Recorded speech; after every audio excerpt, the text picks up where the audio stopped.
அன்பார்ந்த மக்களுக்கு வணக்கம். நான் உங்கள் கார்த்திக் பிள்ளை and welcome to the KTV. கொல்கத்தாவில் ஆர்ஜிகார் ஹாஸ்பிட்டலில் பிஜிடி செகண்ட் இயர் படிக்கக்கூடிய ஒரு பெண் மருத்துவர், அவருடைய மரணம் அது கிரியேட் பண்ண ஒரு மிகப்பெரிய அஜிடேஷன் இந்த நாட்டில்.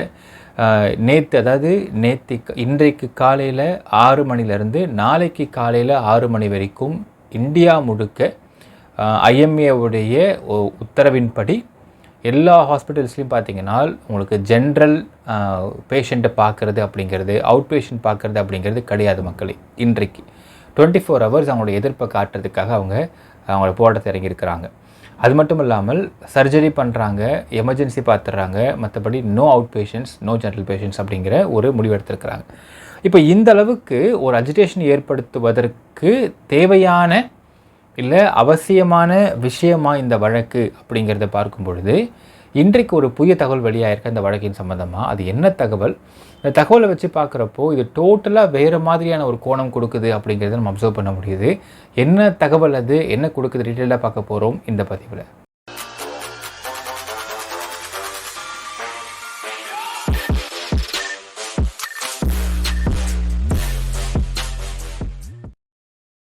கொல்கத்தாவில் ஆர்ஜிகார் அப்படிங்கிற ஒரு கவர்மெண்ட் ஹாஸ்பிட்டலில் கரெக்டாக 9th of August 2024 early morning 7:30 ஒரு பிஜிடி செகண்ட் இயர் படிக்கக்கூடிய ஒரு பெண் மருத்துவர் அவர்கள் பிணமாக கிடக்கிறாங்க, ரத்த வெள்ளத்தில் கிடக்கிறாங்க செமினார் ஹாலில் அப்படிங்கிற ஒரு சம்பவம் இன்றைக்கி நாட்டையே உலுக்கிக்கிட்டு இருக்குன்னு சொல்லலாம் மக்களே. ஆனால் இது நாட்டையே உலுக்கி கொண்டிருக்க வேண்டிய ஒரு வழக்கா அப்படிங்கிறதை உற்று நோக்க வேண்டும். ஏனென்றால் அதோடைய விசாரணையிலிருந்து வரக்கூடிய தகவல்கள் அப்படிங்கிறது வேறு மாதிரி கிடைக்கிறது. So first and foremost thing, அது என்ன புது தகவல் அப்படிங்கிறத பார்க்குறதுக்கு முன்னாடி 2-3 விஷயங்கள் நம்ம பார்க்க வேண்டும் மக்களே. என்னென்னால், இப்போ என்ன மாதிரியான விஷயம் உலாவிட்டு இருக்குன்னு பார்த்தீங்கன்னா, அந்த பெண் மருத்துவரை கூட்டு பாலியல் பலாத்காரம் பண்ணியிருக்கிறாங்க, ஒரு கேங் ரேப் பண்ணியிருக்கிறாங்க அப்படின்னு வெளியான தகவலும் 151 கிராம் ஆஃப் ஒயிட் லிக்விடாக இருந்துச்சு, அது சீமனாக தான் இருக்க முடியும் அப்படிங்கிற 2 தகவலுமே மிக மிக பொய்யான தகவல் அப்படிங்கிறத உறுதிப்படுத்தியிருக்கிறாங்க கொல்கத்தா கவர்மெண்ட். அப்படி பொய்யான தகவலை பரப்பக்கூடிய ட்விட்டர் ஹேண்டலுக்கு எல்லாருக்குமே இன்றைக்கு ஒரு நோட்டீஸ் இஷ்யூ பண்ணுறாங்க, ஒரு மெயில் அனுப்புகிறாங்க. அந்த ட்வீட்டை நீக்கிடுங்க. அப்படி நீக்கலை அப்படின்னா, அது மட்டும் இல்லை, இது சம்மந்தமாக இவங்க க்ரியேட் பண்ணுற extra lobby, extra agenda, extra நேரட்டிவ்லாம் போட்டுட்டு ஒரு ட்வீட் போட்டிங்கன்னா ட்வீட்டை நீக்க சொல்லி அவங்க ஒரு வார்னிங் கொடுக்குறாங்க. அந்த ட்வீட்டை நீக்கவில்லை என்றால் அடுத்தது அவர்கள் மீது வழக்கு தொடுப்பதற்கும் கொல்கத்தா கவர்மெண்ட் ரெடியாக இருக்கிறாங்க அப்படிங்கிறது இன்றைக்கு வெளியாக இருக்கக்கூடிய இன்னொரு முக்கியமான தகவல் மக்களே. இது இன்றைக்கி ட்வீட் வரைக்கும் இப்போ ஆரம்பிச்சிருக்கு. அடுத்தது யூடியூப், ஃபேஸ்புக், இது எல்லாத்துலேயுமே தப்பான தகவலையும் இந்த ஒரு அஜிடேஷனை, அதாவது 151 கிராம் ஆஃப் ஸ்பெர்ம் இருந்தது, இந்த பொண்ணை கேங் ரேப் தான் பண்ணிட்டாங்க அப்படிங்கிறதை ஒரு எமோஷ்னலாக பேசியிருக்கக்கூடிய எல்லா விஷயங்களையும் நீக்குவதற்காக கொல்கத்தா அரசாங்கம் அடுத்த முடிவு எடுக்க போகிறதாகவும் ஒரு தகவல் வெளியாகிட்டு இருக்கு மக்களே. இது ஃபர்ஸ்ட் பாயிண்ட். செகண்ட் பாயிண்ட் பார்த்தீங்கன்னா, 151 கிராம் ஆஃப் சீமன் ட்ரேசஸ் அந்த இறந்து போன மாணவி உடம்பில் கிடையாது, அது ஒரு கேங் ரேப் கிடையாது அப்படிங்கிறத ஆணித்தனமாக உறுதிப்படுத்துது கொல்கத்தா அரசாங்கம். சரி, இப்போ அது முடியுது. அடுத்த விஷயம் பார்த்தீங்கன்னா மக்களே, அந்த சஞ்சோய் ராய் அப்படின்னு அரெஸ்ட் பண்ணப்பட்ட நபர், அவருடைய ஃபோன்ஸ் ஆராய்ஞ்சு பார்த்தா அதில் ஃபோனில் ஏகப்பட்ட பான் வீடியோஸ் இருந்துச்சு. அதனால் இதை பார்த்துட்டு தான் அந்த நபர் அந்த பெண்ணை ரேப் பண்ணி கொலை பண்ணிட்டாரு அப்படிங்கிற நேரட்டிவ் ஒன்று கொடுத்துட்ருக்காங்க மக்களே. இந்த நேரட்டிவில் சைக்காலஜிஸ்டில் விஷயம் பார்க்க வேண்டியது இருக்குது. ஃபஸ்ட் அண்ட் ஃபோர்மோஸ்ட் திங், இன்றைக்கு இருக்கக்கூடிய இந்தியாவில் எந்த போலீஸை எடுத்துக்கிட்டிங்கனாலும், அதாவது நான் சொல்கிறது லா அண்ட் ஆர்டர் பார்க்குறவங்க கிடையாது, இல்லை உயர் அதிகாரிகளாக இருக்கக்கூடிய அவங்கள கிடையாது, அவுட் போஸ்ட்டில் ஐடியலாக உட்காந்து அவங்களுடைய ஒர்க்கே என்னென்னு பார்த்து பந்தோபஸ்து பார்க்குறது ஒர்க்காக இருக்கும். அவுட் போஸ்ட்டில் உட்காந்துருப்பாங்க, ஐடியலாக உட்காந்துருப்பாங்க, யாராவது வந்தால் மட்டும்தான் வேலை, இல்லைனா சும்மா ஐடியலாக உட்காந்துருக்க மாதிரி இருக்கும். இந்த மாதிரியான வேலை பார்க்கக்கூடிய எல்லா போலீஸ் காவலர்களுடைய செல்ஃபோன்ஸ்லேயுமே மேக்ஸிமம் ப்ராபபிலிட்டி வைஸ் பார்க்கும் பொழுது அவங்களுடைய செல்ஃபோன்ஸில் அந்த பான் வீடியோஸ் பார்க்குறது அப்படிங்கிறது இருக்குது அப்படிங்கிறத கோவிட் டைமில் இந்த விஷயம் பூதாகரமாக பேசப்பட்டுச்சு. கோவிட் டைமில் அவங்க ஒரு டம்மி ஐடி க்ரியேட் பண்ணுறாங்க காவலர்கள், ஃபேஸ்புக்கில் க்ரியேட் பண்ணி அதை ஃபுல்லாக வந்து பான்ஸாக பார்க்குறாங்க, ஃபேஸ்புக்கில் இந்த குரூப்ஸில் கனெக்ட் ஆகிக்கிறாங்க, அந்த மாதிரி நிறைய அலிகேஷன்லாம் வந்தது. ஸோ இது வந்து போலீஸோடைய ஃபோன்ஸில் வந்து இது இருக்குது அப்படிங்கிறதுனால முழுக்க அவர் தப்பான அபிப்பிராயத்தில் மட்டும்தான் இருப்பாங்க அப்படிங்கிற ஒரு எண்ணம் இருந்து விட்டால், அப்போ எல்லா போலீஸ் ஃபோன்ஸும் எந்தெந்த போலீஸ் ஃபோன்ஸ் இது இருக்குதோ எல்லாருமே நம்ம தப்புன்னு சொல்லிட முடியுமா அப்படிங்கிற கேள்வி இருக்குது. ஒரு வார்த்தை சொல்லுவாங்க மக்களே, அதாவது ஒரு இங்கிலீஷில் பழமொழி சொல்லுவாங்க, என் ஐடில் மைண்ட்ஸ் டெவில்ஸ் ஒர்க் ஷாப்புன்னு சொல்லுவாங்க. ஐடிலாக நீங்கள் உட்காந்துக்கிட்டு இருக்கிற வேலை, சும்மா உட்காந்துட்டு நீங்கள் காவை காத்துட்ருக்கணும், அவ்வளோதான். யாராவது வந்தால் என்னப்பா யார் நீங்கள் கேட்கணும். இந்த மாதிரி வேலை பார்க்கக்கூடிய நபர்களுக்கு எப்பவுமே மைண்ட் ஐடிலாக இருந்துச்சு, மெக்கானிக்கலாக ஐடிலான வேலை பார்த்துட்டு உட்காந்துருக்குறாங்க அப்படின்னால் அவர்களுக்கு ஜென்னாக இருந்தால் லேடிஸாக இருந்தாலும் அடுத்த லெவல் அடுத்த ஸ்டெப் அப்படிங்கிறது டுவோர்ட்ஸ் தி பான் போகுது, மென்னுக்கு ப்ராபபிலிட்டி அதிகமாக இருக்குது அப்படிங்கிறத சைக்கியாட்ரிஸ்ட் உறுதிப்படுத்துகிறாங்க.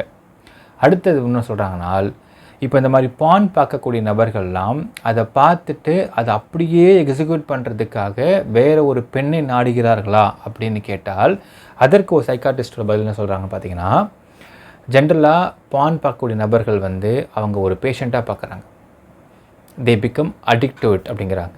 2 விஷயம் மக்களே, இந்த நீங்கள் பார்த்தா தெரியும், சில பேர் வந்து ட்ரக்ஸ் எடுத்துப்பாங்க. ட்ரக்ஸ் எடுத்துக்கக்கூடிய நபர்களை வந்து ஒரு போலீஸ் டிபார்ட்மெண்ட்டு லீகலாக தப்புன்னு சொல்லும், ஒரு மெடிக்கல் டிபார்ட்மெண்ட்டு அவங்க பேஷண்ட்டுன்னு சொல்லும். 2த்துக்கும் கூடிய முரண்பாடுகள் இருக்க தான் செய்யும். இப்போது பான் பார்க்கக்கூடிய நபர்கள் லீகலாகவும் மெடிக்கல் ரீதியாகவும் லீகலாக எந்த இடங்கள்லையுமே நீங்கள் பான் சைட்ஸை பார்ப்பது தவறு, நீங்கள் பான் பார்ப்பது தவறு அப்படிங்கிறது ஐபிஎஸில் கிடையாது. நீங்கள் சைல்டு போனோகிராஃபி பார்த்தா தான் தப்புன்னு ஐபிஎஸ் இருக்குது, போனோகிராஃபி பார்த்தா தப்புன்னு ஐபிஎஸில் கிடையாது. அது அவனுடைய உரிமையாகி போயிடுது. அவன் எஜுகேஷனில் பார்க்குறேன்னு சொல்லுவான், எனக்கு தெரியாதுங்க நான் எஜுகேஷனில் பார்க்குறேன்னு சொல்லுவான்.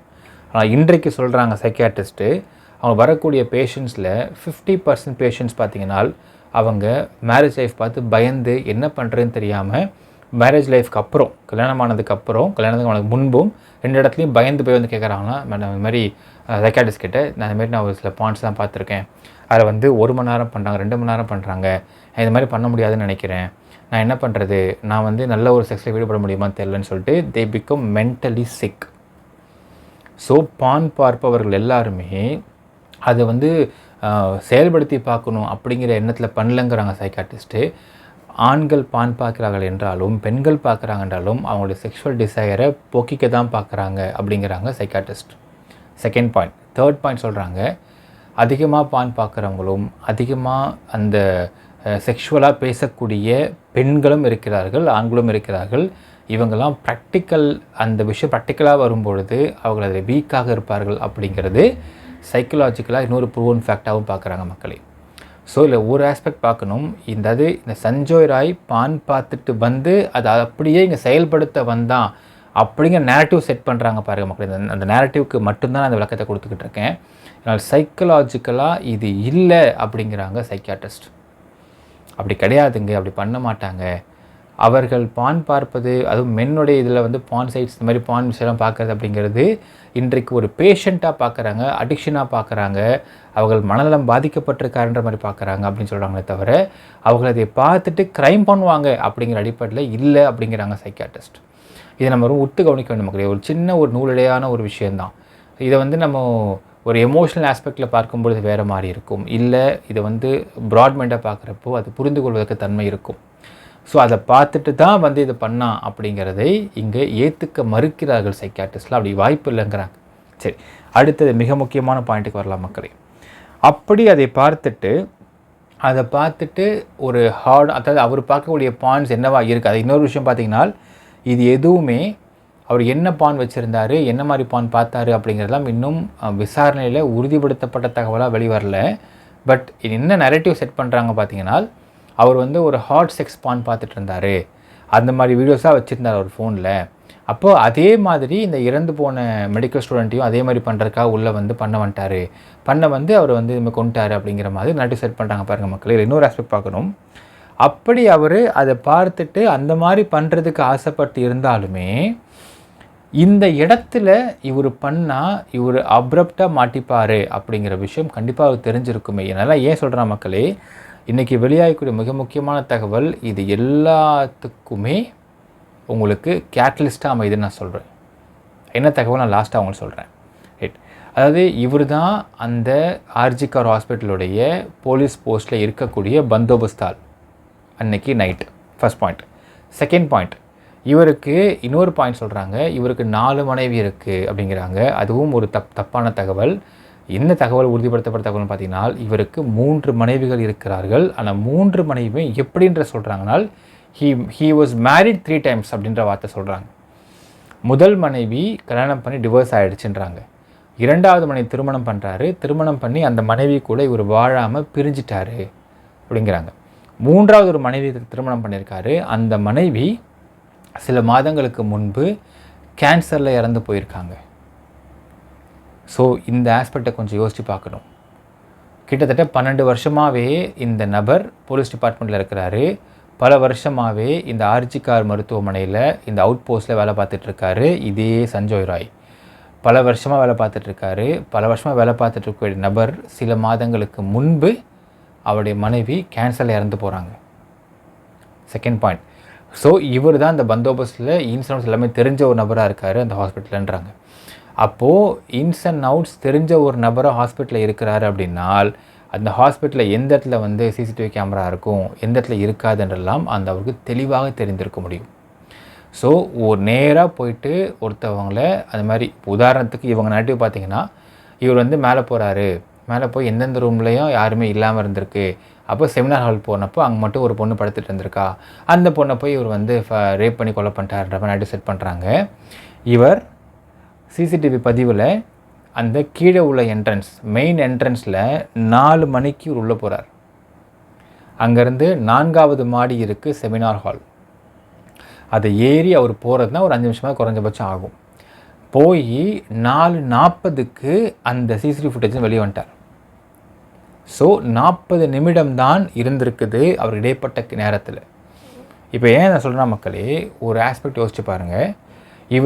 இவருக்கு பான் பார்த்துட்டு இவருக்கு பயங்கரமான சூடேறி அது மாதிரி பண்ணோன்னு எதிர்பார்த்து அப்படி நேராக ஒவ்வொரு ரூமாக பார்த்துட்டு எந்த ரூம்லேயும் ஆள் இல்லைன்னு தெரிஞ்சு அதுக்கப்புறம் செமினார் ஹாலுக்கு போயிட்டு அங்கே ஒரு பொண்ணு படுத்திருக்கான்றதை பார்த்துட்டு அந்த பொண்ணுக்கிட்ட போயிட்டு இவர் தப்பாக நடந்துக்க முயற்சி பண்ணி தப்பாக நடந்துக்கிட்டு அங்கே வந்து இவளை வந்து அடித்து இவளை வந்து ரேப் பண்ணி இவளை கொண்டு வந்திருக்காருனால் இவருக்கு இந்த டைமுக்குள்ளே பண்ணியிருக்க முடியுமா அப்படிங்கிற இன்னொரு கேள்வி எழுகிறது நேரத்தில். அப்போ என்னன்னால் இவர் ஆல்ரெடி அந்த டாக்டரை கொலை பண்ணணும் அப்படிங்கிற இன்டென்ஷனல் ஒரு ஆஸ்பெக்டில் ஒரு மோட்டிவில் போயிருக்காரா அப்படிங்கிற சந்தேகத்திலையும் விசாரணை போயிட்டுருக்கு மக்களே. ஏன்னால் இது ரொம்ப ரொம்ப ஆப்வியஸாக தெரியும். 40 நிமிஷத்துக்குள்ளே இவர் போய் ஒரு பொண்ணை இவர் வந்து நீங்கள் யோசிச்சு பாருங்களேன், ஒரு அன்இன்டென்ஷனலாக, அதாவது இது ட்ரை பண்ணலாமா வேணாமா, செய்யலாமா வேணாமா அப்படிங்கிற இதிலே கிடையாது. ஸ்ட்ரெயிட்டாக போயிருக்காரு, 4th floor போயிருக்காரு, செமினார் போயிருக்காரு. போயிட்டு அந்த பொண்ணை முதல்ல இந்த இடத்த நெரிச்சு கத்த விடாமல் கொண்டிருக்கார். கொன்னதற்கு பிறகு அந்த பொண்ணை பயங்கரமாக குத்தி அடிச்சிருக்கார். அடித்ததில் இந்த கண்ணில் போட்டிருந்த கண்ணாடி, அந்த பொண்ணு லேப்டாப் பார்த்துக்கிட்டே அப்படியே படுத்து தூங்கிட்டு இருக்கிறாங்க. கண்ணில் போட்டிருந்த கண்ணாடி உடஞ்சி அந்த கண்ணுக்குள்ளே குத்திருக்கு. வாய், மூக்கு, கை, கால், விரல், வயிறு எல்லாம் குத்திருக்கார்.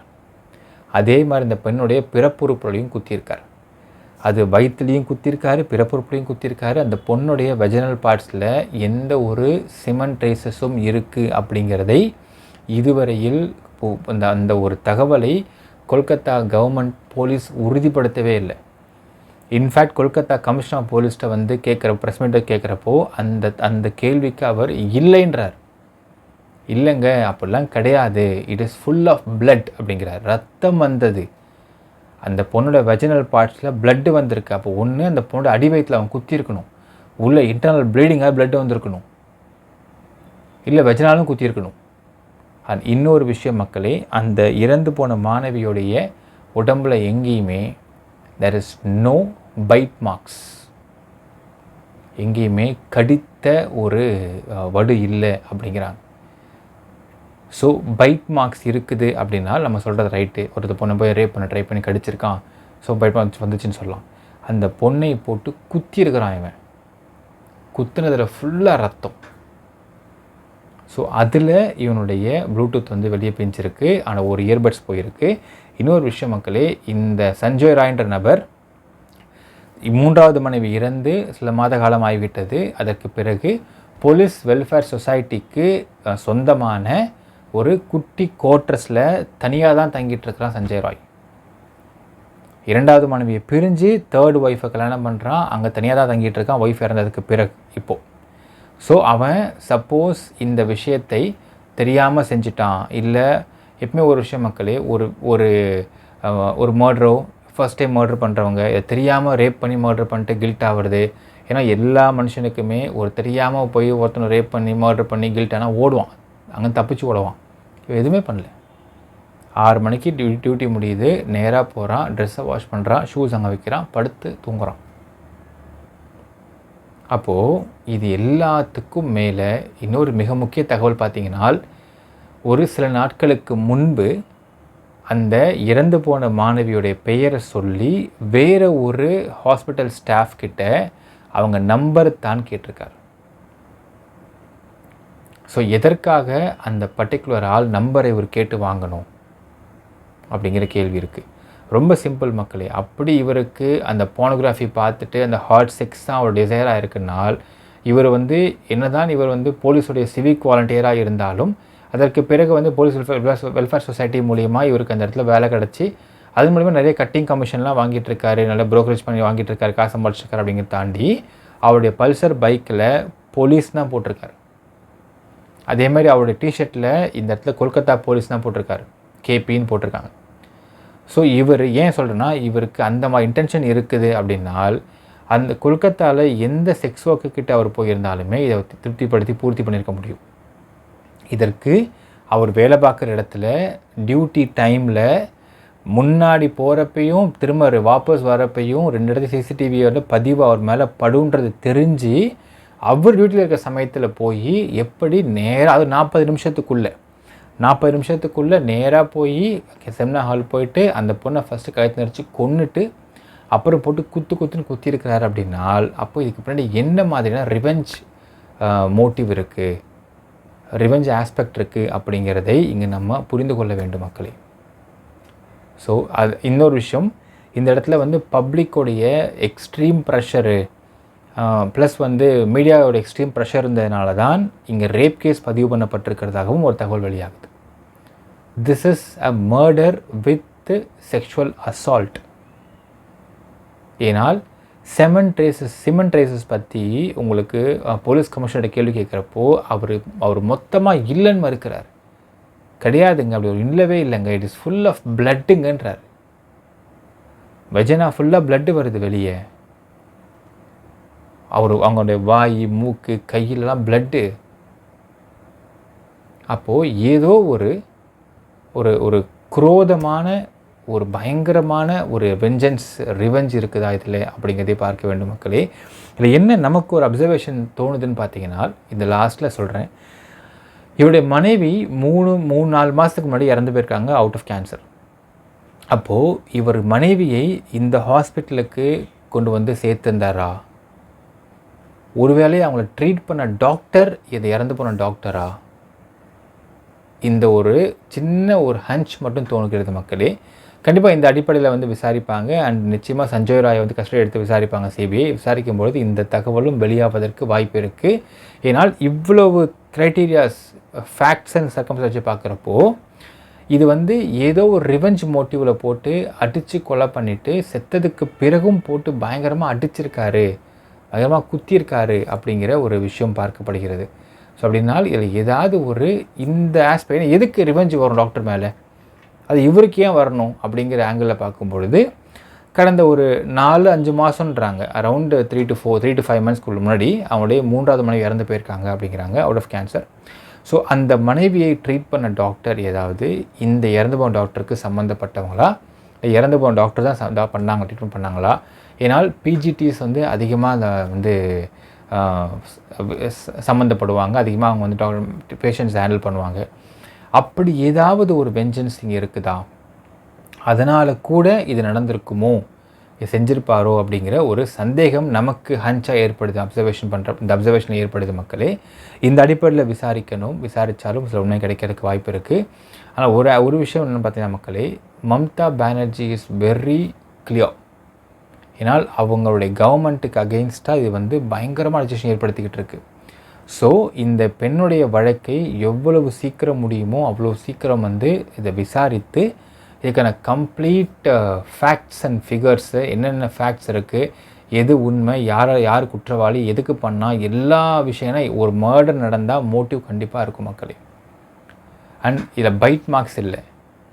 அப்போது இது எப்படி ரேப்பாக இருக்க முடியும்? கிளாத்துக்கும் மேலே there is no intercourse. அந்த பொண்ணுடைய வெஜினல் பார்ட்ஸில் ரத்தம் தான் இருக்குன்றார் போலீஸ் கமிஷனர். அவங்க எங்கேயுமே சிமெண்டைஸ் இல்லை அப்படிங்கிறார்.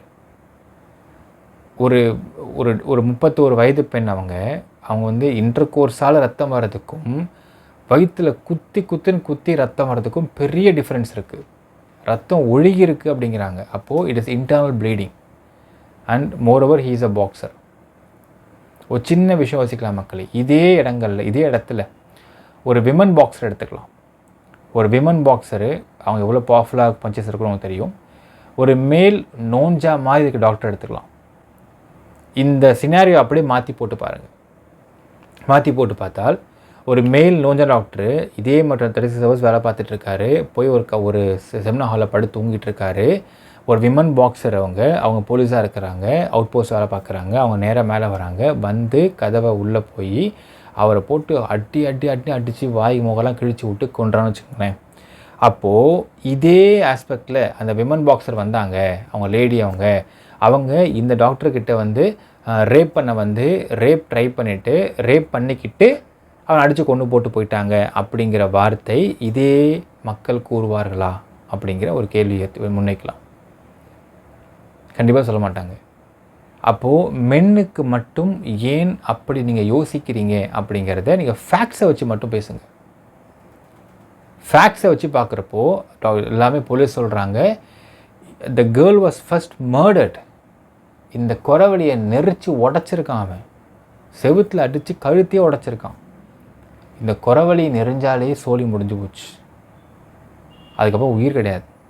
அதுக்கு போனதுக்கு பிறகு போட்டு குத்துன்னு குத்தி அவனோட வன்மத்தையும் அவனோட குரோதத்தையும் தீர்த்திருக்கிறான். அப்படின்னால் இங்கே இந்த இடத்துல ஏன் மீடியாவும் மக்களும் இவ்வளவு அவங்க வன்மத்தை உள்ளே போடுறாங்க அப்படிங்கிறது எனக்குமே புரியல மக்களே.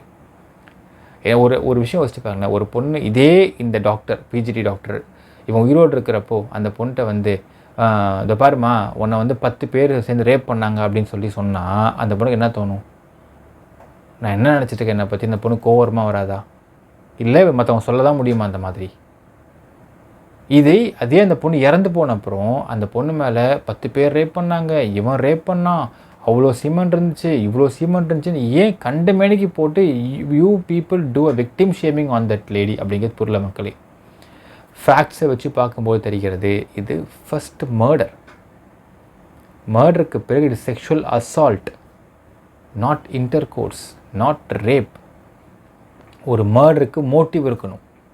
அப்போ இந்த மோட்டிவ் என்னன்றதான் இங்கே ஒரு மிகப்பெரிய இன்வெஸ்டிகேஷன் பாயிண்ட்டாக இருக்குமே தவிர அந்த பொண்ணை இத்தனை பேர் சேர்ந்து ரேப் பண்ணாங்க, அத்தனை பேர் சேர்ந்து ரேப் பண்ணாங்க, அவ்வளோ சீமெண்ட் இருந்துச்சு, இவ்வளோ சீமெண்ட் இருந்துச்சு, இவன் பான் வீடியோ பார்த்துட்ருப்பான், இவன் இப்பொழுது ரீசெண்டாக நியூஸ் பார்த்தீங்கன்னா அவங்க 2வது மனைவி ஒரு கம்ப்ளைண்ட் கொடுத்துருக்குறாங்க. என்னென்னால் என்னையும் அடிச்சிருக்கான்னு கம்ப்ளைண்ட் கொடுத்துருக்குறாங்க. She gave a complaint of physical assault. நல்லா புரிஞ்சுக்கணும், இதில் எந்த இடத்துலையுமே அவங்க வேறு கம்ப்ளைண்ட் தரல சஞ்சய் ராய் மேலே. ஏன்னா பிரிஞ்சு போயிட்டு அவர் வேறு திருமணம் பண்ணி அவங்க கூட வாழ்ந்து அதற்கு பிறகு அந்த பெண்மணி இறந்து போகிறாங்க 3-5 மாதத்துக்கு முன்னாடி. ஸோ இவருக்கு அடிக்கும் பழக்கம் இருக்கிறது அப்படிங்கிறது இங்கே உறுதியாகிறது. இப்போ இந்த டாக்டரை ஏன் 40 நிமிஷத்துக்குள்ளே அடித்து கொன்று போட்டுட்டு இவர் போயிருக்காரு? அப்போ மர்டர் பண்ணுறதுக்கான மோட்டிவ் என்னன்றதை மட்டும் இப்போ நம்ம பார்க்க வேண்டும் மக்களே. இதை நிச்சயமாக மம்தாவுடைய கவர்மெண்ட்டு சிபிஐ விசாரணையே முடித்தாலும் ஒன்று சிபிஐயே அவங்க ஒரு ப்ரெஸ் மீட் தர வைக்கலாம், இல்லை அவங்க பப்ளிக் ப்ராசிக்யூட்டருக்கு இன்ஃபார்ம் பண்ணி பப்ளிக் ப்ராசிக்யூட்டர் பிபி ஒரு ப்ரெஸ் மீட் தர வைப்பாங்களாம். ஏன்னால் இது அவங்களுடைய அரசாங்கத்துக்கும் it has become a national shame for the west Bengal. So அப்படி இருக்கும் பொழுது இந்த வெஸ்ட் பெங்காலில் இவ்வளோ பேர் நேஷ்னல் ஷேம் உருவாவதற்கு ஐயோ டாக்டர்ஸ்க்கு வந்து டாக்டர்ஸ்க்கு வந்து சேஃப்டி இல்லை, அவங்க வந்து இப்படி கொல்லப்படுறாங்க. ஒரு விஷயம் புரியவே இல்லை மக்களே. இன்றைக்கி ஐஎம்ஏ வந்து ஒரு அறிக்கை வெளியிட்டு இதன் மூலிமா 24 ஹவர்ஸ்க்கு வந்து அவுட் பேஷண்ட்ஸ் இல்லை, நான் டாக்டர் வேலை பார்க்க மாட்டோம், எங்கள் சேஃப்டி இல்லைன்னு டாக்டர் சொல்கிறாங்க. நாம் ஒரு கேள்வியை முன்வைக்கலாம். சேஃப்டி இல்லை அப்படின்னு சொல்கிறதுக்கு இன்னும் முதல்ல விசாரணையே முடியல. விசாரணையே முடியாமல் இன்வெஸ்டிகேஷனே ப்ராப்பராக ஃபினிஷ் ஆகாமல் அதுக்குள்ளே நீங்கள் டாக்டர்ஸ்க்கெல்லாம் சேஃப்டி இல்லை அப்படிங்கிற எப்படி அபிப்பிராயத்துக்குள்ளே வரீங்கன்றது எனக்கு புரியல. ஆக்சுவலாக டெய்லியும் ஒரு ஹாஸ்பிட்டல், கவர்மெண்ட் ஹாஸ்பிட்டலில் இப்படி பெண் டாக்டர்ஸ் வந்து இப்படி பாதிக்கப்பட்டுருக்காங்களா? ஃபஸ்ட்டு அதை புரிந்து கொள்ள வேண்டும். ஒரு சில லிஸ்ட் ஆஃப் இறப்பை காமிச்சிருக்கிறாங்க ஐஎம்ஏ. இந்த எல்லா லிஸ்ட் ஆஃப் இறப்புலையுமே இதுக்கு பின்னாடி கொலை பண்ணப்படுறதுக்கு என்ன மோட்டிவ் இருக்குது, அதுவும் இன்சைட் தி ஹாஸ்பிட்டல் நடந்திருக்குதா அப்படிங்கிற அடிப்படையில் பார்க்கணும். ஒரு பெண் டாக்டர் வேலை முடிச்சுட்டு வெளியே போகிறாங்க, வெளியே வீட்டுக்கு போகிற வழியில் வந்து ஒரு 4 பேர் சேர்ந்து பண்ணிட்டாங்க, அந்த பொண்ணை கொலை பண்ணிட்டாங்க, ரேப் அண்ட் மர்டர் பண்ணிட்டாங்கனால் அதற்கு டாக்டர்ஸுக்கு மட்டும் எப்படி நீங்கள் சேஃப்டி இல்லைன்ற வார்த்தையை முன்வைக்க முடியும்? டாக்டர்ஸ் வேலை பார்க்குற இடத்துல ஹாஸ்பிட்டலுக்கு உள்ளே இருக்கிற ஸ்டாஃபாலேயே ஏதாவது பலவந்தப்படுத்தப்பட்டு இறந்துருக்கிறாங்களா அப்படிங்கிறது மட்டும்தான் நீங்கள் பார்க்க வேண்டுமே தவிர மொத்தமாக இறந்து போன டாக்டர்ஸ் லிஸ்ட்லாம் எடுத்துக்கிட்டு அவங்கெல்லாம் அங்கங்கே அவங்க வீட்டுக்கு போகிறப்பையோ இல்லை வந்து அவங்களுடைய ரோட்லேயோ இல்லை வேறு ஏதாவது பஜார்லேயோ அவங்க வந்து பண்ணப்பட்டாங்களோ அதெல்லாம் எப்படி இங்கே உள்ளே கொண்டு வர முடியுன்றது நமக்குமே புரிய மாட்டேங்குது மக்களே. ஐஎம்ஏ இதில் வந்து இந்த அளவுக்கு விகரஸான ஒரு ப்ரொடெஸ்ட் எடுப்பதற்கு காரணம் சுத்தமாக தெரியல. ஆனால் இந்த வழக்கு அப்படிங்கிறதை முழு விசாரணை முடியாமல் எப்படி நீங்கள் இந்த கன்க்ளூஷனுக்கு வர்றீங்கன்றதும் புரிய மாட்டேங்குது. அவங்க அதையுமே ஒரு பாயிண்ட்டாக வைக்கிறாங்க, விசாரணை வேகமாக முடியணும் அப்படிங்கிறாங்க, ப்ராப்பர் ஃபேர் அண்ட் இன்வெஸ்டிகேஷன் போகணுன்றாங்க, சிபிஐ மாற்றப்பட்டிருக்கு. அண்ட் இன்னொரு விஷயம், த ஹாஸ்பிட்டல் வாஸ் வேண்டலைஸ்ட், அதற்கும் முழு விசாரணை நடத்தப்பட வேண்டும்ன்றாங்க. அதெல்லாம் வெல் அண்ட் குட். இறந்து போன மாணவி குடும்பத்துக்கு நிவாரணம் கேட்குறாங்க, வெல் அண்ட் குட். பட் இந்த மாணவி எப்படி இறந்து போனாங்க அப்படிங்கிறதுக்கான இன்வெஸ்டிகேஷன் பாயிண்ட்ஸ் எடுத்து என்ன மோட்டிவ் இருக்குதுன்னு தெரியாமல் நீங்கள் எப்படி ஒட்டுமொத்தமாக ஜென்ரலைஸ் பண்ணி ஒரு பொது புத்தியோட டாக்டர்ஸ் மொத்த பேருக்குமே வந்து பாதுகாப்பு இல்லைன்ற விஷயத்தை எப்படி இங்கே கொண்டு வர முடியுன்றதை நம்ம கேள்வி மக்களே. இந்த கேள்விக்கு ஐஎம்ஏ பதில் சொல்லலை, அவன் அறிக்கையில் ஒன்றுமே பற்றி கிடையாது மக்களே. But as per this case, Sanjay ராய்க்கும் இறந்து போன அந்த மருத்துவ மாணவிக்கும் ஏதோ ஒரு ரைவல்ரி இருக்குது, அவங்களுக்குள்ள ஒரு கம்யூனிகேஷன் போயிருக்கு. அந்த கம்யூனிகேஷன் அடிப்படையில் ஒரு ரைவல்ரி உருவாயிருக்கு. இந்த ரைவல்ரி உருவாகிறதுக்கான காரணம் என்னன்றதான் விசாரணை தெரிய வரப்போகுது மக்களே. கண்டிப்பாக இது வெளியே வரும், வெளியே வராமல் போகாது. அப்படி வெளியே வராமல் போகிறதுக்கு மம்தா விடமாட்டாங்கன்ற தெளிவாக நமக்கு தெரியுது மக்களே. என்ன நினைக்கிறீங்கன்றதை கமெண்ட்டில் மென்ஷன் பண்ணுங்கள். நன்றி, வணக்கம்.